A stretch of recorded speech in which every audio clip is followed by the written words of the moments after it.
Hello बच्चों, good morning to all of you. आज हम लेकर आए हैं आपके लिए फिजिक्स पार्ट 1 के पहले चैप्टर का एक ऐसा डेरिवेशन जो यूपी बोर्ड की नज़र में सबसे ज़्यादा इम्पोर्टेंट रहता है। वो बार बार कई बार पूछा जा गया है कि वैद्युत द्विध्रुव के कारण निरक्षीय स्थिति में वैद्युत क्षेत्र की तीव्रता क्या होती है।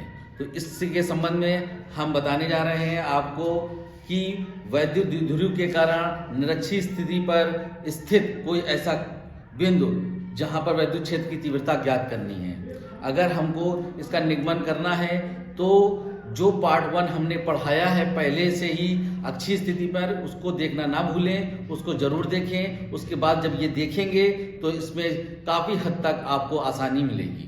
अगर आप वो नहीं वीडियो देखेंगे तो इसमें हो सकता है आपको थोड़ी सी कठिनाई महसूस हो समझने में। इसलिए आपसे मेरा निवेदन मान लो बेटा, क्योंकि उसको बिना पढ़े इसको समझना बड़ा मुश्किल हो जाता है। ठीक है, तो हम पढ़ाने जा रहे हैं कि वैद्युत द्विध्रुव के कारण निरक्षीय स्थिति में स्थित कोई बिंदु है जिस पर हमको वैद्युत क्षेत्र की तीव्रता ज्ञात करनी है। मान ले इसके लिए अगर हम डायग्राम देखें तो मान ले कोई द्विध्रुव है और इसका नाम हम ए बी दे सकते हैं। ए बी द्विध्रुव है जिसमें एक माइनस क्यू आवेश है और एक प्लस क्यू आवेश है। अब वैद्युत द्विध्रुव के मध्य स्थिति से एकदम सीधे ऊपर की ओर एक बिंदु पी लेते हैं r मीटर की दूरी पर, जिस पर हम वैद्युत क्षेत्र की तीव्रता ज्ञात करते हैं। तो हमने क्या लिखा, माना कि एक बिंदु P वैद्युत द्विध्रुव की लंब अर्धक रेखा, ये लंब अर्धक रेखा होती है बीचों बीच की रेखा, लंब अर्धक रेखा पर उसके मध्य बिंदु O से r मीटर की दूरी पर स्थित एक बिंदु है जिस पर हमें वैद्युत क्षेत्र की तीव्रता ज्ञात करनी है। तो अब हम पहले वैद्युत क्षेत्र की तीव्रता, दो आवेश हैं क्योंकि द्विध्रुव में, एक माइनस क्यू एक प्लस क्यू, तो हम सबसे पहले प्लस क्यू के कारण वैद्युत क्षेत्र की तीव्रता देखेंगे, फिर माइनस क्यू के कारण वैद्युत क्षेत्र की तीव्रता देखेंगे। तो अगर देखा जाए कि प्लस क्यू के कारण, प्लस क्यू आवेश के कारण वैद्युत क्षेत्र की तीव्रता, वैद्युत क्षेत्र की तीव्रता, तो E1 बराबर हो जाएगा 1/4πε0 Q अपान।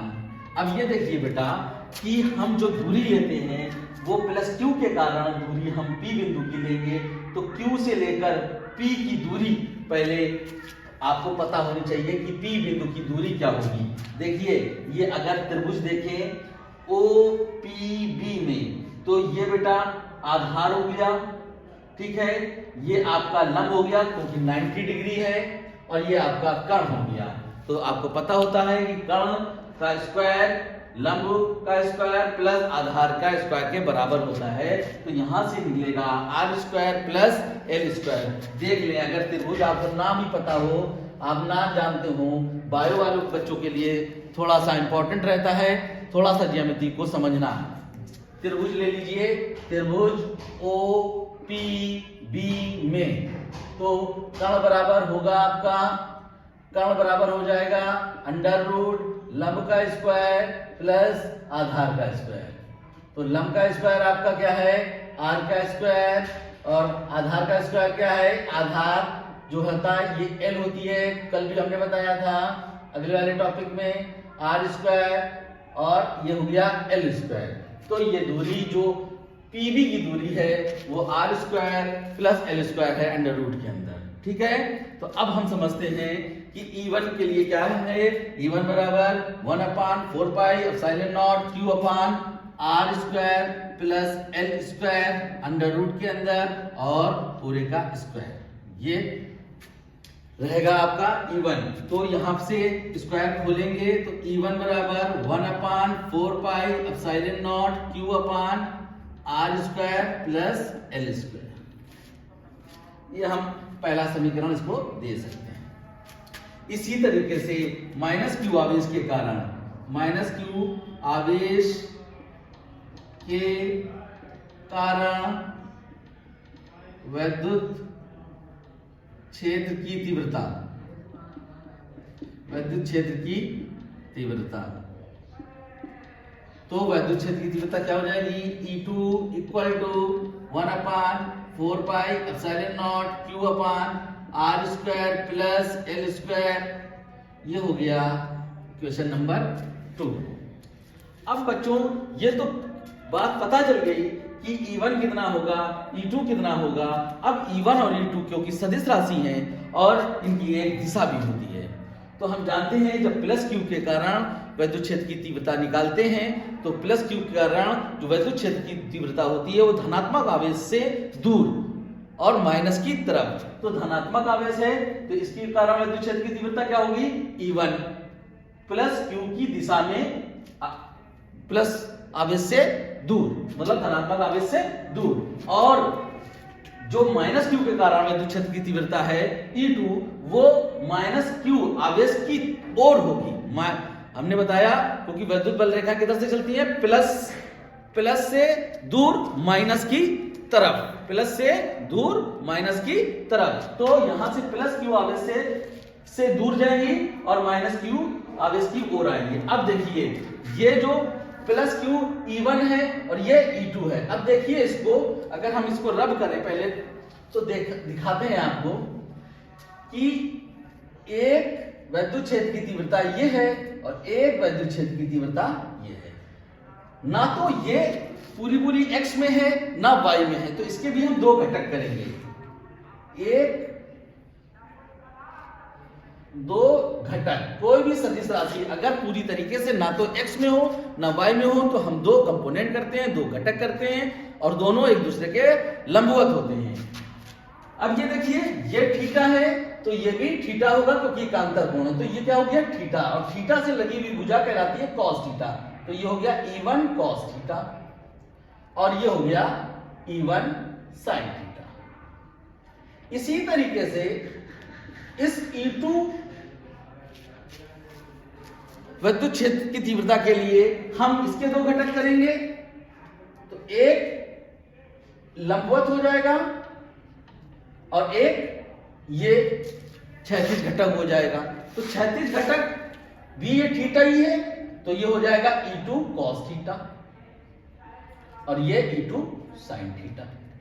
अब देखिए बेटा E1 sin थीटा और E2 sin थीटा दोनों विद्युत क्षेत्र की तीव्रता एक दूसरे के विरोध में अपोजिट है, तो ये दोनों कैंसिल हो जाएंगे, निरस्त हो जाएंगे। तो परिणामी विद्युत क्षेत्र की तीव्रता जो निकलेगी वो ये होगी। तो लिखेंगे हम परिणामी विद्युत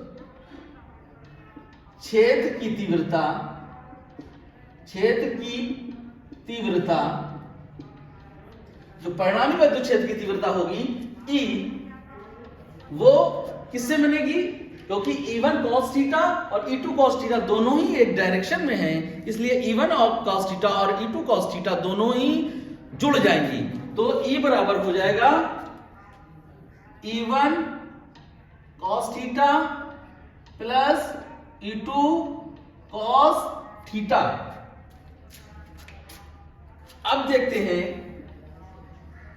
E1 cos थीटा का मान रखें तो E1 की वैल्यू यहां समीकरण 1 से रखें 1/4 pi epsilon naught Q upon R square plus L square cos theta plus 1/4 pi epsilon naught Q upon R square plus L square cos theta. अब देखें बेटा 1/Q/4 pi epsilon not common है, E equal two common तो आपका ये भी है 1/4 pi epsilon not भी कॉमन है दोनों में है चूंकि, और Q/R square plus L square भी कॉमन है, इसको ले लिया, बचा क्या आपका cos थीटा और यहां से भी क्या बचा cos थीटा, तो हो गए जाके आपके 2 cos थीटा। तो E equal to 1/4 pi epsilon naught Q/R square plus L square 2 cos theta. अब बात आती है बेटा कि cos थीटा कैसे निकालेंगे। हमको Q पता है, R आर हमको पता है, एल भी हमको पता है। जो नहीं पता है हमको वो है cos थीटा की वैल्यू। अब cos थीटा कैसे निकालेंगे? तो त्रिभुज अगर हम देखें OPB में तो cos थीटा की वैल्यू जो होती है वो cos थीटा होती है आधार बटे कर्ण। तो आधार कहाँ क्या है?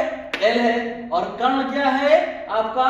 Under root R square plus L square. तो यहां से लिखेंगे हम E equal to 1/4 pi epsilon naught Q upon R square plus L square. अब बेटा करते हैं कि cos थीटा की वैल्यू लिखते हैं 2 इंटू आधार बटे कर्ण, आधार बटे कर्ण। अब E equal to 1/4 pi epsilon naught Q upon R square plus L square. 2 into आधार आपका क्या है? L, और कर्ण क्या है? Under root R square plus L square.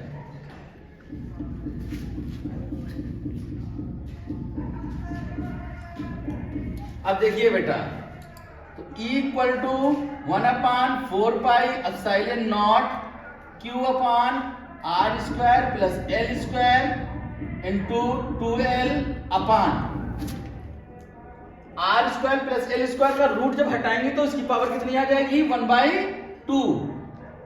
जब भी कोई स्क्वायर या वर्गमूल का चिन्ह हटाते हैं तो उसकी घात हमेशा 1/2 चढ़ाते हैं। ये हमेशा ध्यान रखना, बायो वाले बच्चों के लिए ये बहुत जरूरी है, क्योंकि बायो वाले बच्चों की मैथ नहीं होती, इसलिए थोड़ा सा बेटा इसको चीज को ध्यान में रखें। ठीक है, तो हम देखेंगे कि R square plus L square की पावर 1/2।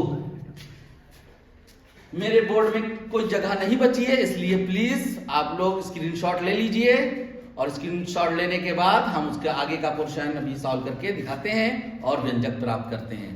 ठीक है, ठीक है बच्चों, तो अब हम आगे से करते हैं।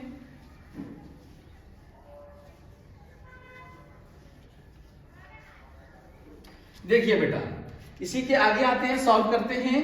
तो E equal to 1/4 pi epsilon naught Q, अब 2QL। अब देखिए Q into 2L, Q into 2L को क्या कहते हो? द्विध्रुव आघूर्ण, इसको कहते हैं P। द्विध्रुव आघूर्ण को क्या कहते हैं? P। तो हम 2QL लिख लें या Q इंटू 2L लिखें तो उसको कहते हैं P। P upon R square plus L square की पावर ये 1 है, और जब ये गुणा होगा तो जब गुणा होता है तो घातें क्या होती हैं? जुड़ती हैं, तो 1/2 जुड़ जाएगा। ठीक, अब करते हैं E equal to 1/4 pi epsilon naught P upon R square plus L square की पावर 3/2। ये तो आपका व्यंजक प्राप्त हो रहा है यहां तक। अब जानते हैं आप, एक जो होती है दूरी होती है वो द्विध्रुव के बीच से, मध्य बिंदु से लेकर किसी एक आवेश की ओर तक होती है। तो ये दूरी r के सापेक्ष बहुत कम होती है। तो अगर हम ये मान लें L बहुत छोटा है r से, तो L को छोड़ देंगे हम, L को छोड़ेंगे, को छोड़ने पर तो क्या बन जाएगा? E equal to 1/4 pi epsilon naught P upon R square की पावर 3/2। 2 से 2 कैंसिल, तो क्या बन जाएगा? E equal to 1/4 pi epsilon naught P upon R cube. ये आपका डेरिवेशन हो गया, आपका निगमन हो गया, वैद्युत क्षेत्र की तीव्रता के लिए व्यंजक प्राप्त हो गया। अगर आपको इसमें कोई भी कठिनाई महसूस हो रही है तो कमेंट में जाकर कमेंट करें। ठीक है, और बेटा लाइक सब्सक्राइब करना मत भूलें। Thank you. आप स्क्रीनशॉट ले लें।